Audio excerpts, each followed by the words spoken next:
I've done The this so many cloud. times. I know, it's like, no, I forgot to record. All right, let me hit go live. Hi.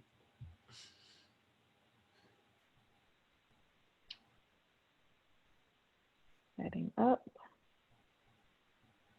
Can you hear me okay? I can. Okay. Mm.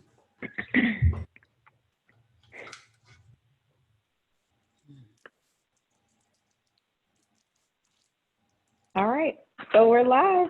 Yay. We'll see. I want to give folks a chance to join us. Okie doke.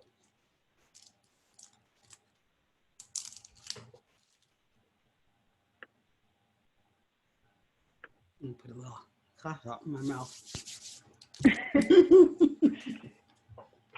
All right, so we'll go ahead and get started with our conversation. Thank you all so much for joining us this afternoon. I'm really excited to have this conversation. As many of you know, I've been on this journey 40 days towards my 40th birthday, which is a week from today. I'll be 40 on next Friday. And I thought, as a part of my journey towards 40, and I've actually been really excited about turning 40. I've talked to a lot of friends or other people who are just kind of like, I can't believe we're turning 40. I've actually felt really excited about it because I just feel like I'm becoming a real grown woman. And I know I've been grown for a while, but I actually feel it now. But anyway, I had this idea to share like love and wisdom from Black women over 40, because I think we live in such a culture where youth is celebrated, and we don't always celebrate like the vibrancy and vitality of women who actually are older and like aging beautifully and aging well. And so I was able to collect, photographs and wisdom from Black women over 40, and the response has just been really great. But simultaneously, I've been sort of doing my own personal kind of look back, especially over the last 10 years of my life, and wanting to set the stage for a new journey, like starting at 40 and beyond. So as I get older, I really wanted to be in the best shape, physically, spiritually, emotionally, mentally, and also like lean into the fact that I'm growing older, but I'm also like growing. And so I've had like a lot of life lessons that I can build upon, and also create new experiences as I get older. So I'm joined today by Dr. Susan Lovelle Allen, who I really wanted to speak to live, and I wanted to introduce you to my community of kind of friends and followers and supporters on social media, and just talk to you and have a conversation with you about wellness.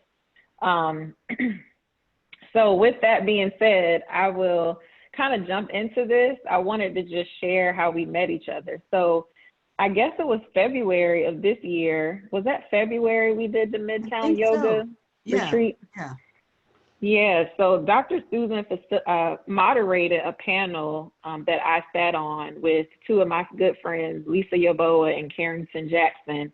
And the conversation that we had with you, and also meeting you and learning more about what you do, I was very interested in making that connection with you for my own personal reasons, which I'll share in a second. But my journey of health and wellness, I kind of wanted us to start with talking about our journeys of wellness. And I know wellness is such a buzz term, and people have varying, definitions of what it means. But I'll just share, for me, the last 4 years of my life, I've been very, very intentional about my health and wellness. And I've been focused on health from the holistic perspective, like mind, body, spirit, emotions, all the things that make up who we are, and not only focusing on my weight, the size of my body, but looking at health as a broader term. And that's been a change for me, because as someone who kind of grew up, and I use this word loosely, but like struggling with my weight and like struggling with my own sort of self-image, it's been a huge shift to think away from like what my body looks like, but more so what my body feels like. How am I treating my body? You know, what other things are contributing to my wellness? So when I started working with you, I guess around April, I really loved kind of how you approach wellness. And so could you share with folks, and in addition to kind of introducing yourself however you want to, could you share with folks just your journey to wellness? Oh, yes, absolutely. Thank you. And thank you for having me on here, Margaret. This is wonderful. And I believe that nothing happens accidentally. So, you know, I was in that Midtown yoga thing at the very last minute as the moderator, and it was meant to be. That's the way I feel life is. You know, we meet who we're supposed to meet when we're supposed to meet them. But let me put my whole, you know, my health journey in a nutshell. So I really knew at the age of 6 that I wanted to be a physician. And I knew that because I wanted to help people as either a vet or a physician. So, and I fell in love with my pediatrician. And believe it or not, I told him I wanted to be one. And he said, you know, when you're ready to go, and mind you, I'm 6 years old. He said, when you're ready to go to medical school, you come back and I'll help you. And so lo and behold, yeah, believe it or not, 20 years later, I literally went back. He was still in practice, which was a miracle anyway. He wrote me a letter, and I'm sure that had a lot to do with me getting into medical school. You know, 20 years later, he remembered. So, Wow. but in between that 6-year-old and the one going to medical school, I was a professional ballet dancer for 17 years. And it was wonderful. We traveled all over the world and everything, but I'm going to say that a lot of dancers do many things that are not quite the best for their health, okay? I was, at the time, about 5'2", 5'3". I've gotten a little shorter as the years have gone on. So, but I was 100 pounds. And, you know, when I weighed 105, I thought I was fat. So you say, when you struggle with what you see in the mirror, sometimes what you're seeing in the mirror is not what your head is saying. And so 105, and I was doing things to stay at 100, okay? And that literally, I think, set me up for what happened later in my life, okay? Then I went to medical school and had 2 kids and moved to North Carolina for a little bit, Northeast North Carolina. And so from being very busy and active, I was originally from New York, went to North Carolina, and there's fried chicken and biscuits and gravy. Sweet tea, biscuits. Sweet tea, it's white tar, you gotta say it right. And I gained 35 pounds. Now, like I said, I am short, so 35 pounds on me was a lot. And that took its own toll. So not only, you know, here I am, at this point, I'm a plastic surgeon. Not only was I seeing a disconnect between what I was creating in people and what I was doing myself, but then I started having my own medical issues. I got very inflamed, and then I started developing blood clots, and that was the big thing. Developed 3 blood clots in my legs, 2 of which went to my lungs. And the 3rd time that I was in the intensive care unit, I almost didn't survive. And that's when I said, okay, you know, maybe what you look like is one thing, but your body's starting to shut down is something completely different. Yes. And that's when exactly. And that's when I started changing. I tried to do it the medical way. I developed this crazy rash that nobody could figure out. They went and gave me steroids internally, externally, didn't do a thing. And finally, I searched and found something called functional medicine. And what that is a branch that is looking to find the root cause of what's going on. So rather than saying, oh, you know, she has a rash, let's give her, you know, a cream, it's like, why does she have a rash? Found out I was sensitive to eggs, which I ate all the time. Stopped eating the eggs, and a few weeks later, I was healed. You know, the rash was gone. That was when I finally said, okay, things that my mom had taught me growing up, this is what I need to now bring back. You know, eating whole foods, not the brand, but eating foods right. that you recognize what they are. You know, getting movement into your life, not necessarily going to a gym and exercising, but literally moving throughout, and then having the spirituality mixed in as well. And so I put all of those things together, and I healed myself. You know, I lost the weight, gained the energy. And if you looked at pictures, people don't even recognize me sometimes from the pictures 10 years ago. And that was because, you know, I was exhausted, I was overweight, and I was just ruining my health. Yeah. Yeah, so that's so good because I can relate to like the healing yourself. So about 5 years ago this year, I had a sinus procedure where basically I had these my turbinates were inflamed, and it was more so like a genetic, they said it was more like a genetic issue, the structure of my nasal passage or whatever, not to get too involved in the details. You know, But I would after I love it. had the procedure, I know you're like, ooh, tell me more. But the doctor that did the procedure told me afterwards that, you know, one, I'd probably start having issues again after 5 years, and that I'd have to take Flonase every day in order to like keep the inflammation down. And I was like, why would I do that? Like, why would I have this procedure to fix it and then have to take medication? And so I started reading and learning that, you know, dairy is a culprit of like excessive mucus in the body and inflammation. And so I gave it up. I did like an experiment. And after 6 weeks, I wasn't using my neti pot. I stopped using my Flonase during that time just to see how things would work. And the benefits totally outweighed like my love of cheese. So I was like to not wake up with post-nasal drip every day and have to take use my neti pot, it was like worth me giving up dairy. And so I think, yeah, one of the things that you said I really want to kind of hone in on a little bit is how your doctors, and you are a physician, and so you went like the medical route, and the first response is to medicate. Right. And so like when you talk about your approach in terms of root cause, and this is going into kind of the next part of the conversation too. One of the things I really liked about your approach is that approach to like getting to the root of the thing. And I want to share kind of my experience, but I want you to talk first about what's your approach. Like you don't reach for medication first, which is totally different than many of us have ever experienced. Yet you get to the bottom of things and you help people heal. So could you talk a little bit about that? Exactly. I would love to. Yeah, so the whole thing is, and I went to medical school in New York City, Columbia University. So that was a tertiary care hospital. We had the sickest of the sick. And so we were very good at diagnosing and then treating a problem. I mean, that's what we learned how to do. But with functional medicine, I found that we have it flipped. So if someone comes in with diabetes, what happens? They get either metformin or insulin or some kind of medication. Same thing with high blood pressure. You're going to get a medication to lower your pressure. But what happens when you stop taking the medicine? Whatever you had comes right back, and sometimes with a vengeance. So what we do is we look to find out why has this person developed whatever it is? You know, why are they with a high blood pressure? You know, is it that they're missing a mineral?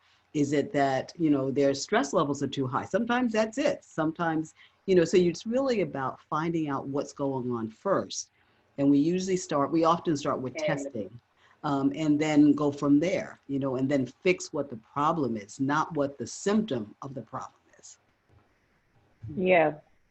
Yeah. So I'll tell you, when I first started working with you, like I had already heard of functional medicine, which was what sort of led me to start the conversation. And then you told me a little bit about like the metabolic reset. But so I don't even know if I've shared this with you, but you started with like an order of a panel of labs. And of course, most of us that go to doctors, we are used to that. Like they draw our blood, they run labs. And so some of the things that you were ordering, I knew about. I was like, okay, cool. So I go to LabCorp and they pulled up the panel, and the lady, this was a Black woman, she said to me, she was like, "Are you okay?"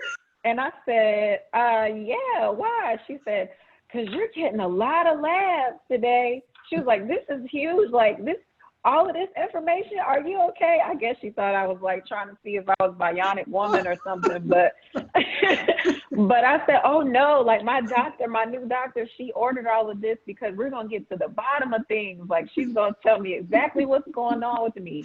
And just for her, who works in a lab, for her to be stunned and shocked at the amount of information you were collecting on me spoke volumes. I was like, this is not right. Because how much time have me personally, I've spent quite a bit of time in doctors' offices, not because I'm sick, but because I want to make sure I'm well. And many of the things that you uncovered, no one has ever talked to me about, right? So like even just your approach to looking at what's going on with your hormones, and not just like the one hormone or the two hormones that we always hear about, like cortisol, what's the thyroid, like your thyroid. But like you were digging much deeper. And I think that speaks to one, not only like your own personal commitment to like helping people be well, but also your commitment as a physician to say, like, we need to do better, in the medical community, we need to do better to help people.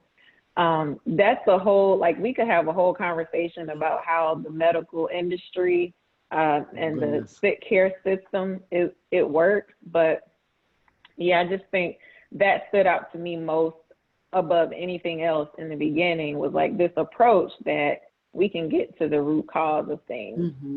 So in terms of really kind of peeling back the layers, like how would you, why do you do that? I mean, it seems simple. It seems like a simple answer, but like, why do you do that? Because if you don't, I say it, either you're testing or you're guessing, and it's so much better to have the information in front of you and then be able to do whatever you're going to do. Now, I mean, I do work with some people who don't want to, or, aren't ready to do that testing. And so we do things by trial and error. And that's essentially what I did way back in the beginning, but that took me 5 years. So, it's kind of like, do you want it to take a year, 2, 3 years to figure out what's going on by trial and error? Or would you rather just know, within a month or so, when you get test results back, exactly what's going on? Yeah. And one of the things that's huge with women is like you were saying, that thyroid disease. So, if you go to your doc and you say you're tired, if they say, okay, well, don't just eat better and get more sleep. If they decide to do something and look at your thyroid, which is another step, then usually all they get is 2 tests, what we call a TSH and a T4. Those are 2 of the main thyroid hormones, thyroid panel. The problem is that there's a lot of thyroid disease that is outside of those 2 labs. So even if these 2 are normal, you could still be having a lot of issues. And so that's why it's really important to look at the entire picture, not just this little narrow thing that may or may not look normal, even if there's other things going on. Yeah, that's so good. And something you said earlier, it just came back in terms of this conversation when you talked about how when you were dancing and you were 105 and you thought you were, big and you needed to get down to 100.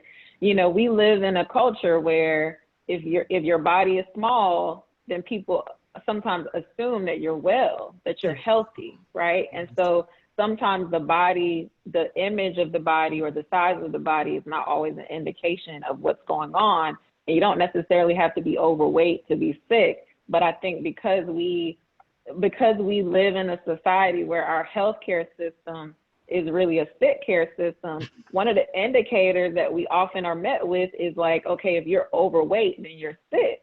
And so it keeps people, like you said, from testing folks who may not have a large body, who may not have a lot of fat on their body, but they're not healthy. They actually are sick.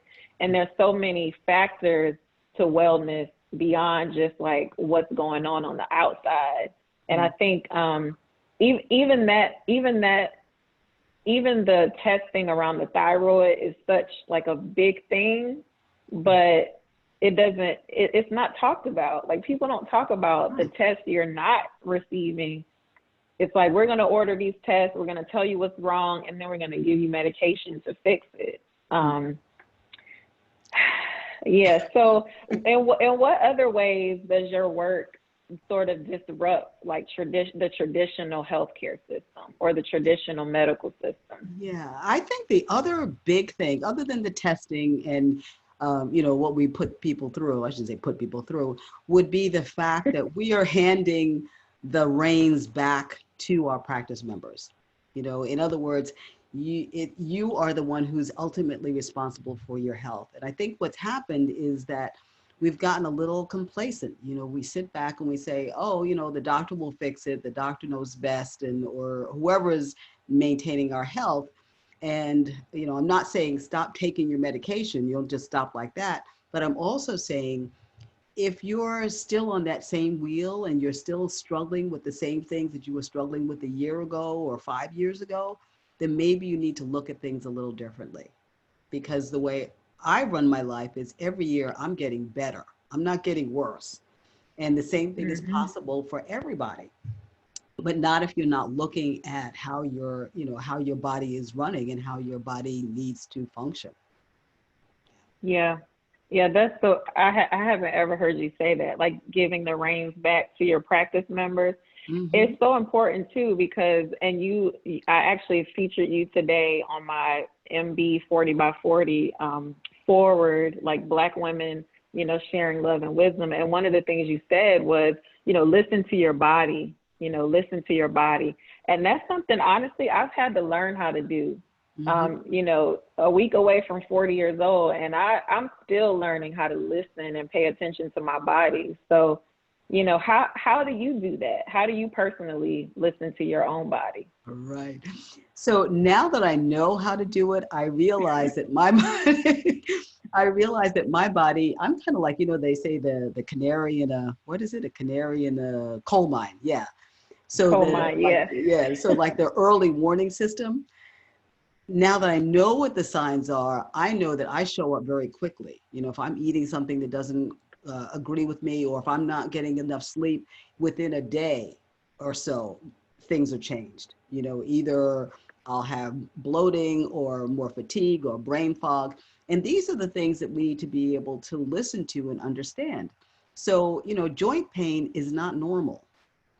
You know, a bloated belly, digestive issues, these are not normal. Acne, these are not normal. And the thing we need to do is to stop accepting the fact that they are, or thinking that they are. And when we, yeah.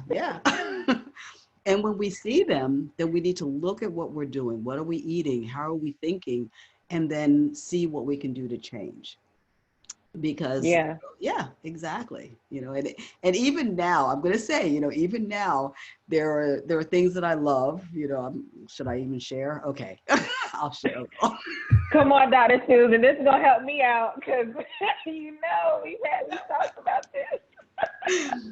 Okay, so I am a chip person, you know, like chips.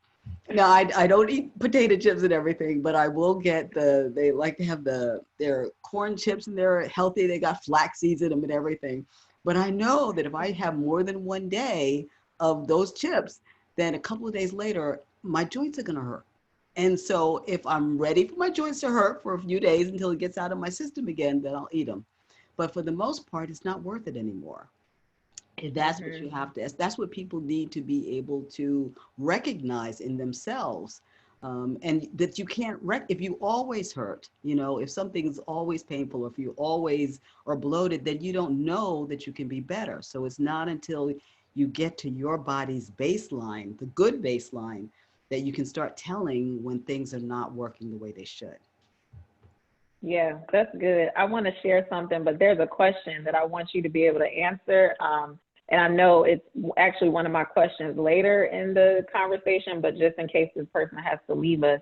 So the question is, any suggestions for someone to advocate for themselves to request broader testing? Ooh, that's a tricky one. Yeah. So, yeah, and it can be very tricky. So here's the thing. If you're going to your physician or, you know, provider, whoever that is, and you don't feel well, or there's something going on, and you ask for specific testing and they deny it, then you need to find somebody else. I'm be totally Period. just find somebody else. That's it, you know. And I don't care how much you like them. I don't care how long you've been with them. But if they're not willing to look outside that box, you know, outside of the medical box that we're stuck in, then that's not the right person for you. That's right. I just had this conversation with a friend about just, you know, how, yeah, that's a whole different conversation. But yeah, we can fire our providers, right? Like, Yeah. It's just like therapy. If there's a therapist that's not meeting your needs, you know, find someone else. And I think, you know, I think because I worked in healthcare for so long, I have met a lot of providers who do approach their work in the way that you do, like even in the traditional medical space. But I think as patients, we have to have the language, you know, to ask the right questions. And sometimes we just don't. And so being able to kind of have the knowledge of your own body, you know, speak up when you feel like people are not listening to you. Yes. And then, like you said, if they're denying you things, you know, why would you continue to work with them? It's like you're paying for a service that you're not getting. Exactly. Right. Yeah.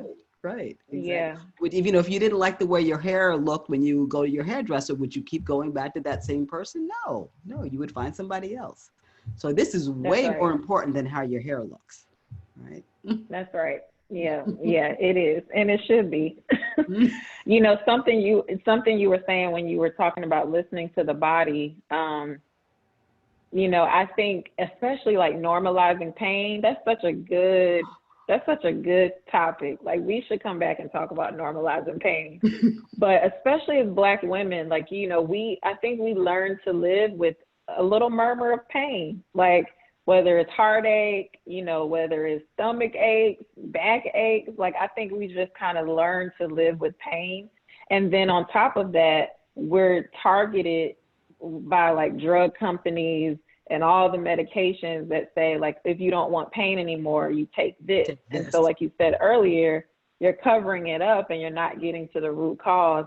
And I've just learned so much, like, even in the last 4 years up until now, working with you about how powerful, you know, inflammation is in terms of like creating just distress in our bodies and how that plays out in a lot of ways. But also something that you liberated me from is this idea that like all of my habits or my behaviors are like my fault, right? Like if I reach for the sugar, and I've had not so great relationships with food and sugar, I can admit that. But I remember one of the first things you said was, well, there could be something going on in your body that's causing you to be addicted to this thing. And it's like, whew, okay, like, I'm not all terrible, you know. It's not all my fault that I can't put this chocolate bar down. But could you maybe just speak a little bit? And I know we're kind of going everywhere here, but yeah. Like, could you speak to that a little bit? Just maybe share, and I don't mind sharing my own personal experience, but like, could you speak to that a little bit? Absolutely. So there are two things, other than the fact that, you know, maybe you like them, but not you, but I'm just saying in general. There's on one hand, you do. So on one hand, literally food is made, a lot of food, processed food is made so that it is addictive. They do research to see the right texture, you know, how much crunch, how much salt, how much oil and fat.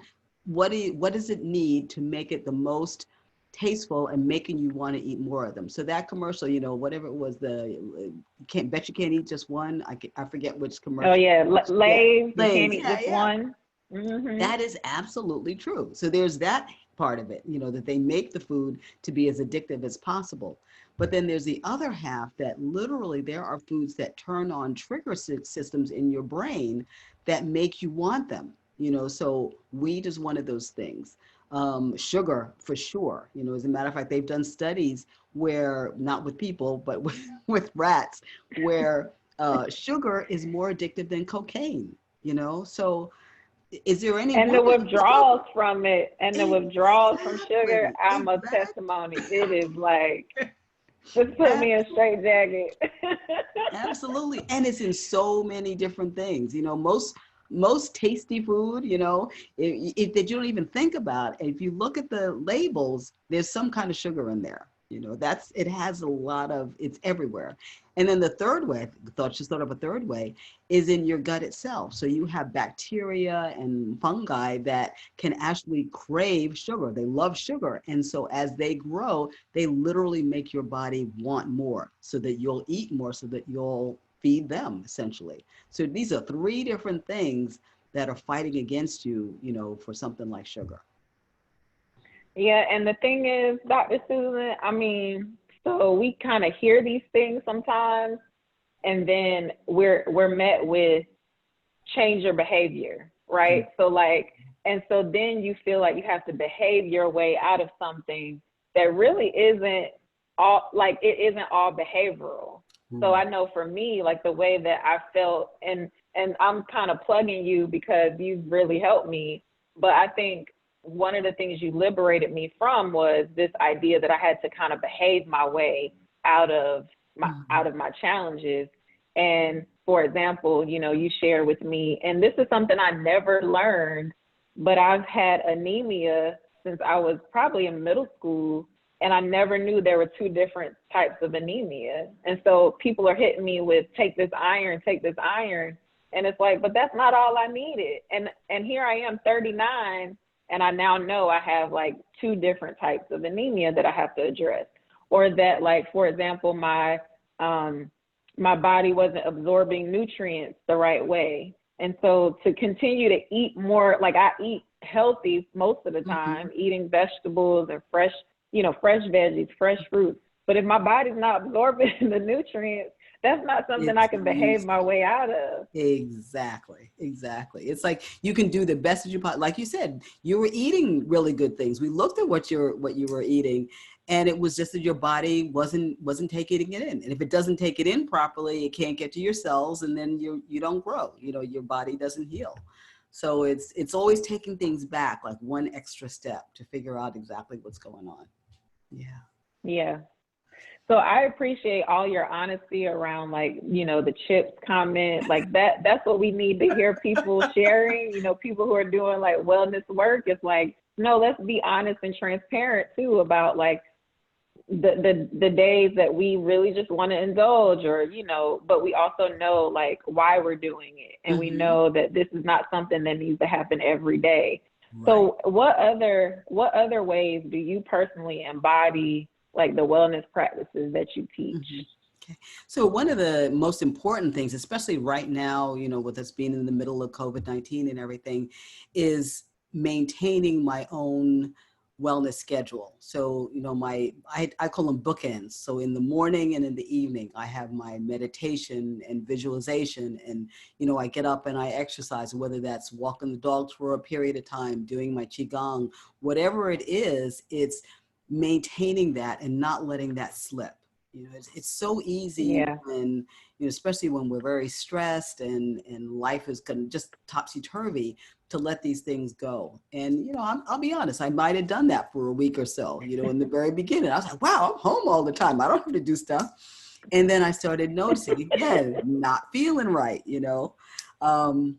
So I went back to that. And then in the evening, taking that time before I go to sleep to meditate, to listen to music, to pray, to journal, whatever it is. And it varies for me, whatever I feel I need at that one particular day. So that's the bookend stuff. And then in the middle of the day, I make sure that the biggest thing is I make sure that I keep moving. And that's because right now we're home, so I'm not even getting out as much. I'm not, I'm at the computer most of the time. And so I really make sure that I use my standing desk, that we go out, that we're moving, that we're using Snacks Life, that David teaches us, that that I'm moving the entire day. So those are the three big, and eating, of course. Yeah. But that's been part of my life for so long that I don't even really think about that anymore. How I eat. Yeah. Yeah. Mm-hmm.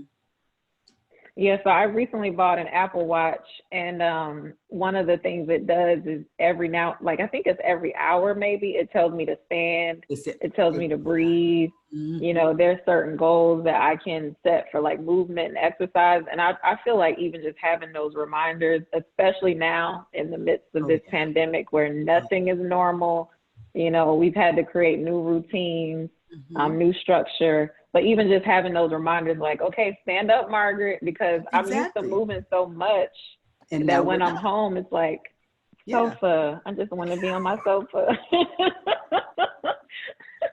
Yeah, yeah, Oh gosh. yeah. And then, but then also realizing, that that's the other thing. I tend to kind of keep working and working and working until I go to bed. And so since I have no outside inside anymore to make that differentiation, I literally put a hard stop. The day is over at this time.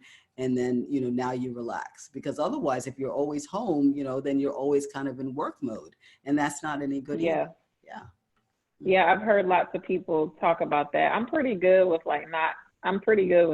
starting and stopping my work day Mm-hmm. just because usually there's something on Netflix I want to watch. So I'm like, I gotta hurry up and finish this And work watch if I that. can. I Exactly. also, I know you're not looking at the comments, but someone said, I love the comment about wind down methods. I often feel I need to do the same thing before bed, for example, journal every night, like this person journals every night. Mm-hmm. And I do think that that's such a good practice to have, like bookends to your day, and, Mm-hmm. routines that you establish in the morning and at night. It kind of helps you to know, like, this is the way my day begins, and this is the way it's going to end. And I Yeah. just think everything in the middle, we kind of, especially for people who, I know some people struggle with routines because they feel like they're more free spirit, or they want spirited, or they want to like have freedom and flexibility throughout their day. So Mm-hmm. the idea of like bookends and then kind of your non-negotiables in the middle still leaves you A space to lot of like, extra space. yeah, move and be the way you feel led to. Exactly. And do different things. It doesn't have to always be X, Y, or Z. Do different things in the morning. Whatever it is, just make sure that you have that time to give to yourself.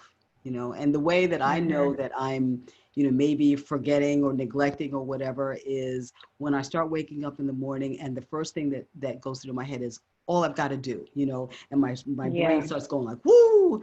And then I look back maybe a couple of days and I didn't do it, or I didn't do it as long as I wanted, or something changed. And that's why, it tells me to get back into that daily routine. Yeah. So I wanted to just also share that, and you mentioned, David, that part of your practice also involves movement. So you have a trainer that works with you, and also a life coach that is amazing. The I bomb. do coaching. And so I was very excited about like having my own coach because I coach a lot of people. But she's amazing.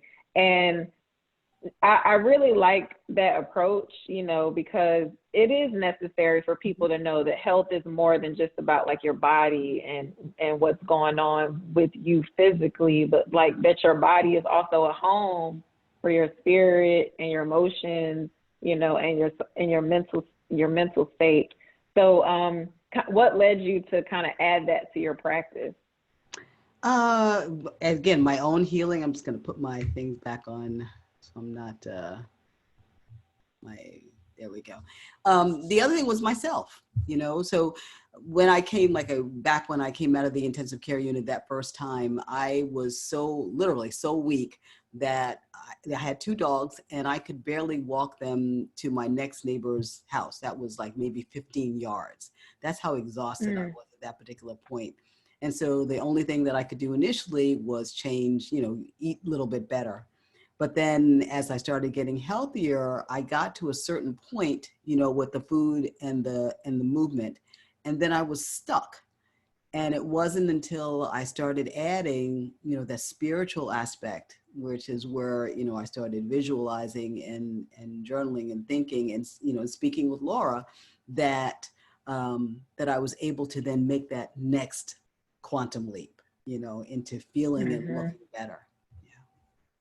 Yeah, which is another example of how this is not only about behavior, you know, like that there's more at work here, in terms of our own wellness and being able to even see ourselves like worthy of committing kind of the time and the energy towards our own well-being, which Mhm. is a segue into kind of our final segment of this conversation, which is something that I care a lot about, and I know you do too, Black women and wellness. And I know we've been talking about Black women generally because we're centering our own experiences and stories, Mhm. but in particular, I think, you know, Black women, I just see us suffering. And I put myself in that same category of having periods of my life where I just was suffering, like whether it's with my own sort of self-concept, self-image because of my body and feeling tired and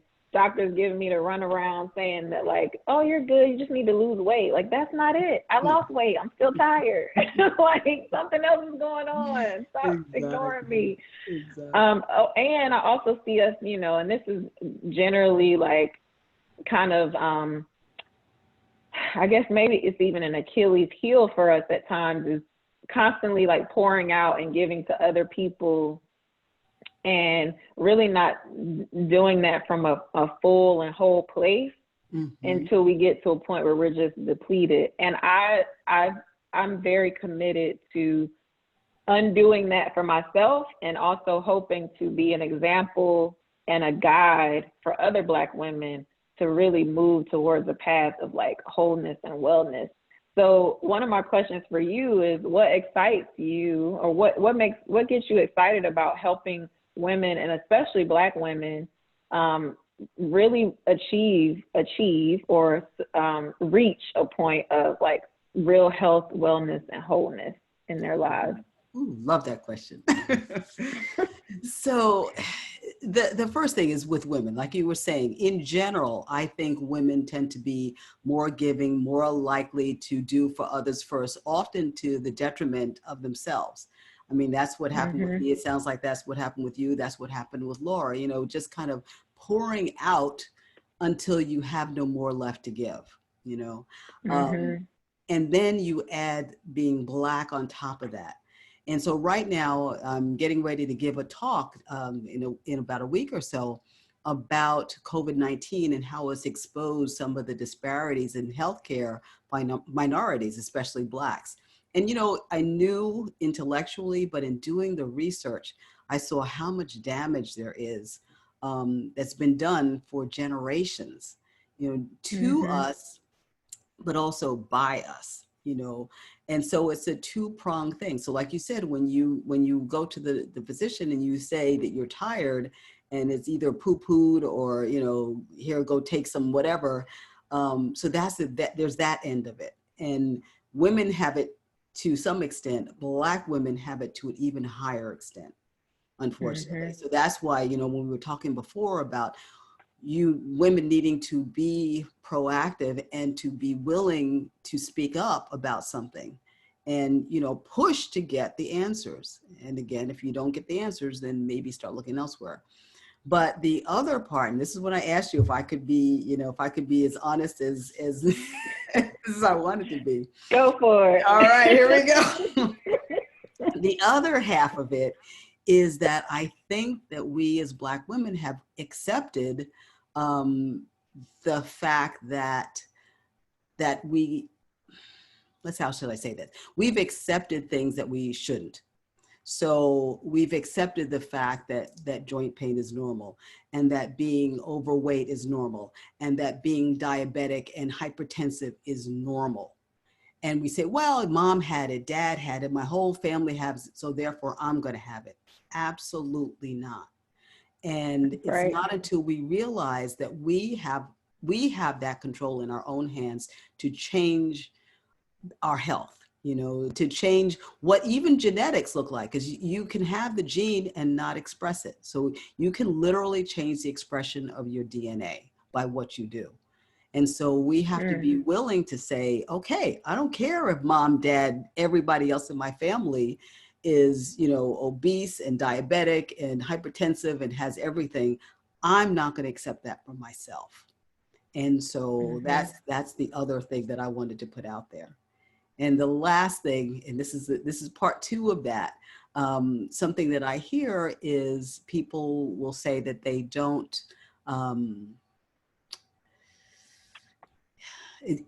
maybe they can't afford healthcare, or they can't afford to do things. And what I'm going to say is, if we can afford to do our nails, if we can afford to do our hair, if we can afford to buy our makeup, then we can afford to take care of our health. That's it. That's it, Dr. Susan. I mean, and that's the thing, it's both and, right? Like, we recognize the systemic issues that work against us. And I think what you're also speaking to is this recognition that we actually do have some power. We have power and authority over ourselves, and we have the ability to define ourselves for ourselves. Audre Lorde spoke to this, like defining yourself for yourself. And if you don't do that, you'll be eaten alive by other people's kind of expectations of you. And so if you want to take your power back, and you want to be able to live in a different way than kind of what your story suggests, I think sometimes, and I'll speak for myself on this, and maybe others can relate, for me, I often rejected this notion that, like, I need to be a certain size in order to be healthy, right? Because I could look at certain people and they had a certain body type, and folks automatically assume they were healthy, but I could like outwalk them, you know, I could, you know, they would get tired after a mile, and I'm like, come on, let's go. But I was the one that was overweight. And so I think, especially in our community, we have a lot of, this is a bigger conversation too, but like, we have these ideals around what beauty is, and they're often in response to or in rejection of like these Eurocentric ideals of beauty, but they're also to the detriment of our health and wellness. And I think to say to someone like, yes, you should have a positive body image and positive self-concept, no matter what size you are. And at the same time, are you well, right? So like, it's not all about your weight. Like, how are you feeling? Are you taking time for yourself, like mentally, spiritually, emotionally, physically? Are you moving your body? And then also, what other things may be going on that are to your detriment, even in protection of like the fact that white society tells us you have to look a certain way in order to be beautiful. But this ain't about that, right? Like, this is about us living and surviving and thriving and being our best selves, which is another reason I'm one of your cheerleaders, because you're not approaching it from the perspective of like, you need to look a certain way, or you didn't come out the gate saying, you've still not told me that I need to lose weight. You've not told me that. You've not told me that I need to lose weight. You've not told me how many pounds I need to shed in order to be healthy. You have not done that. No. And that is new. That's new for me, because I've had doctors, you know, in the past to say, well, if you just kind of lose 20% of your body weight, you'll be better. And it's like, no, that's not it. Exactly.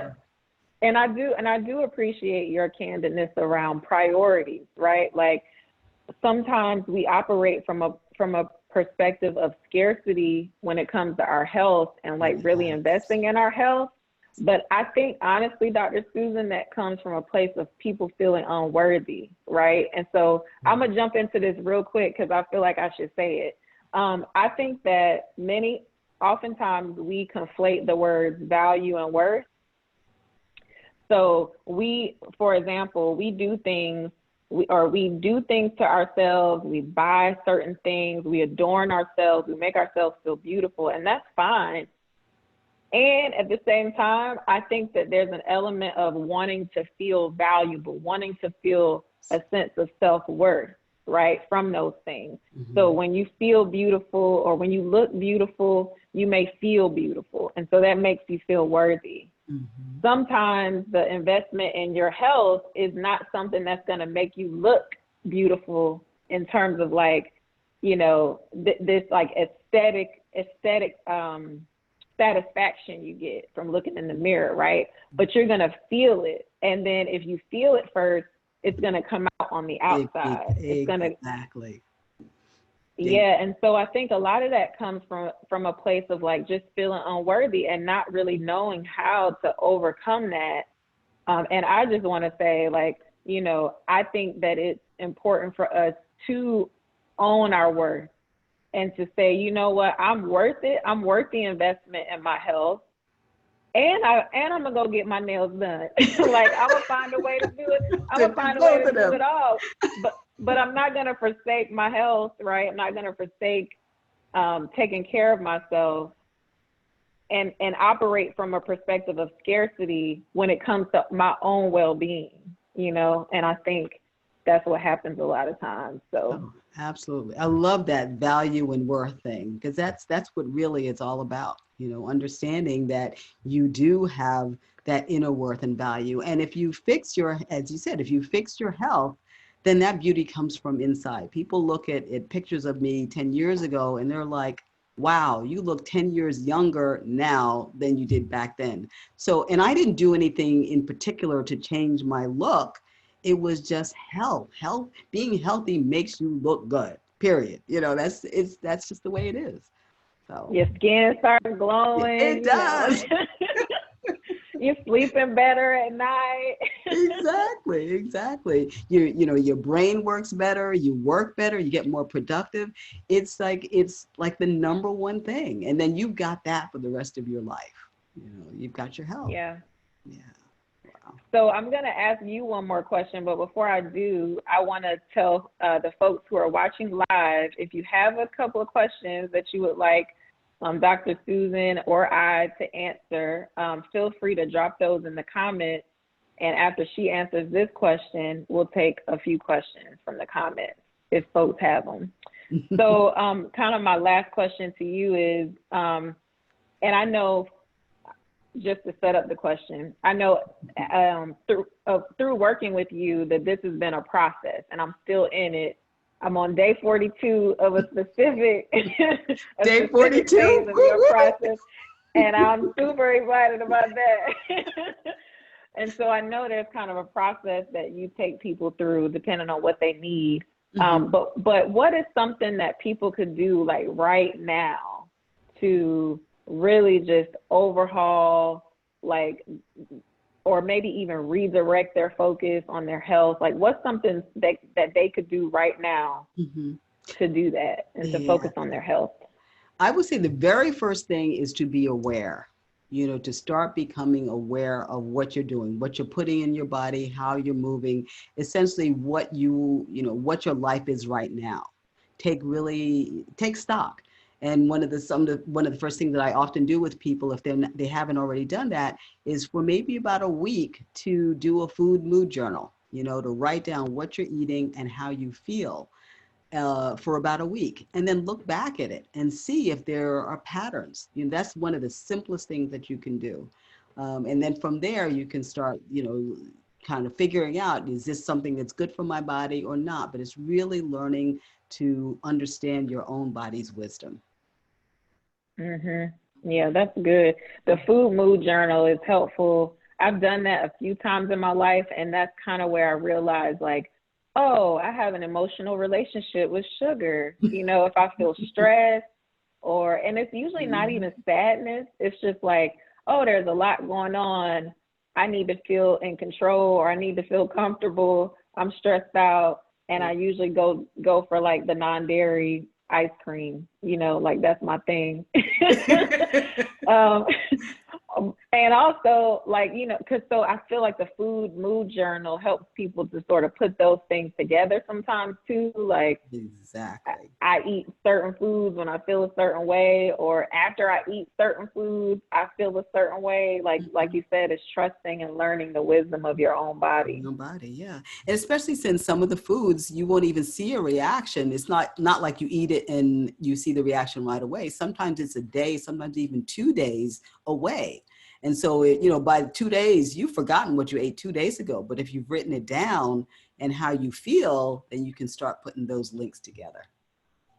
Yeah, that's good. So one thing I wrote down that I wanted to say before we close, because I'm still watching for questions. I think there was a question earlier about how do you get an insurance company to approve? There's a question around how do you find that insurance covers those comprehensive panels? So I guess our insurance company is covering those comprehensive panels. Some are. Usually they're ones that have more of a rider for wellness. So because there's a huge code book, it has like 70,000 different codes in it, and if you don't have something that's one of those codes, it's not going to pay for it. Although as I mentioned, some insurance companies are starting to broaden what they're looking at, especially if they're going specifically for wellness. Sometimes I've been able to get some of the blood work panels covered, but the problem is that, if you send it into your insurance and your insurance denies it, that's a huge cost that comes back to you. So I usually just tell people, I get them at cost, and you'd be amazed at the what do you call it, the markup between, at wholesale and when you go to your physician, sometimes as much as 10 times. So, can you? Yes, sometimes, but not always. Yeah. Yeah, that's one of my, if y'all ever see me protesting, picketing, doing a sit-in, it will be about our sick care system, because having worked in it for so long, it's inhumane, actually. Yeah. It's inhumane. And I'll say that on record. Something else I wanted to say just in closing is Marian Wright Edelman, she once said that you can't be what you can't see.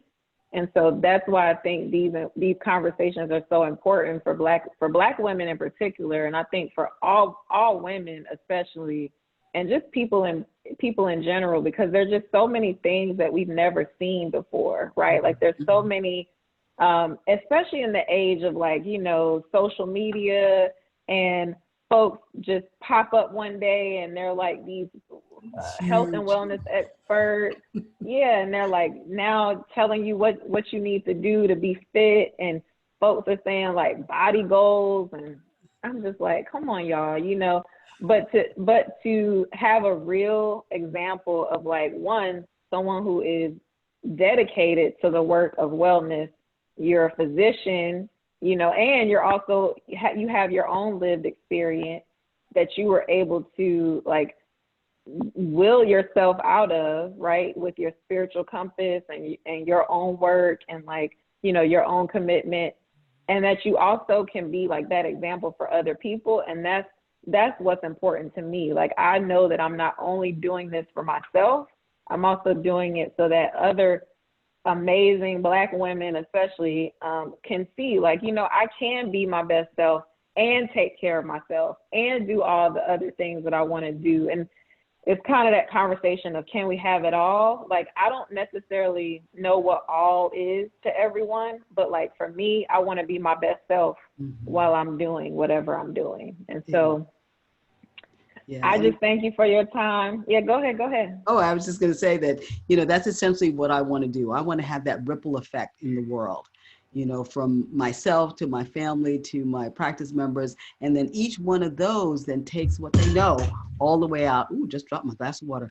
All the way out into the world. Uh-oh. Oops.